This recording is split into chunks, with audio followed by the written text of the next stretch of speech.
الصهاينة على أشقائنا في لبنان.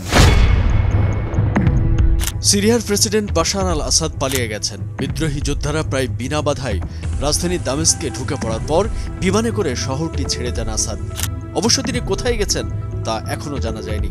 ৮ December এক প্রতিবেদনে এই তথ্য জানিয়েছে বার্তা সংস্থা রয়টার্স। প্রতিবেদনে বলা হয়েছে, সিরিয়ার প্রেসিডেন্ট বাশার আল আসাদ রোববার একটি বিমানে চড়ে দামেস্কো থেকে অজানা গন্তব্যের উদ্দেশ্যে রওনা হয়েছেন। এই তথ্যটি 2 সিনিয়র সেনা কর্মকর্তা রয়টার্সকে জানিয়েছে। অন্যদিকে বিদ্রোহীরা বলেছে তারা রাজধানী দামেস্কে প্রবেশ করেছে, তবে এই শহরে প্রবেশের পথে সরকারি বাহিনীকে কোথাও দেখা যায়নি।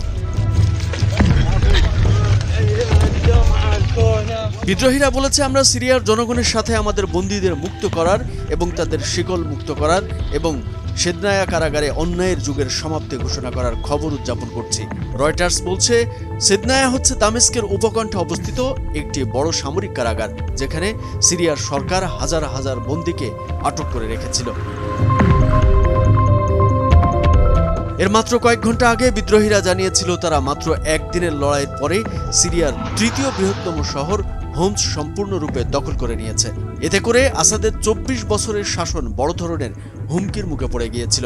এদিকে দামেস্কের প্রাণকেন্দ্রে গুলির তীব্র শব্দ শোনা গেছে বলে রোববার সেখানকার বাসিন্দারা জানিয়েছেন।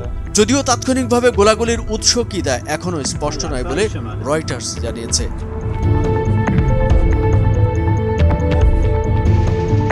অন্যদিকে রাজধানীর দক্ষিণ পশ্চিমের গ্রামীণ এলাকায় স্থানীয় যুবকরা এবং সাবেক বিদ্রোহীরা ক্ষমতা হারানোর সুযোগ নিয়ে আসাদ পরিবারের কর্তৃত্ববাদী শাসনের বিরুদ্ধে রাস্তায় নেমে এসেছেন। এর আগে মধ্যাঞ্চলীয় শহর হোমস থেকে সেনা প্রত্যাহারের পর হাজার হাজার বাসিন্দা রাস্তায় নেমে আসেন এবং স্লোগান দেন, আসাদ চলে গেছে, হোমস মুক্ত এবং সিরিয়া দীর্ঘজীবী হোক এবং বাশার আল আসাদের পতন হোক।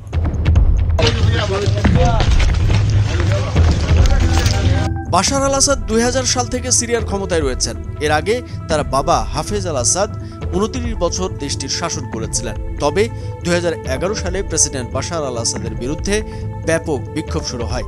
ওই সময় বিক্ষোভকারীদের দমনে কঠোর পন্থা অবলম্বন করেন তিনি। এরপর বিক্ষোভকারীরা সশস্ত্র বিদ্রোহ শুরু করেন। এতে করে দেশটিতে শুরু হয় গৃহযুদ্ধ।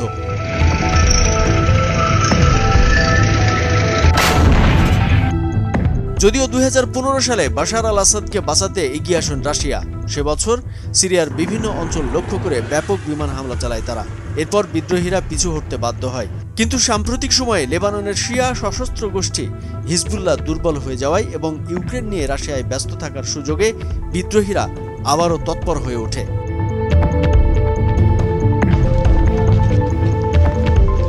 এরই এক পর্যায়ে সম্প্রতি বিদ্রোহীরা হামলা শুরু করে এবং এই হামলার মুখে নাটকীয়ভাবে দামেস্কে ছেড়ে পালিয়েছেন প্রেসিডেন্ট বাশার আল আসাদ। কামরুজ্জামান আরিফ, ভোরের কাগজ।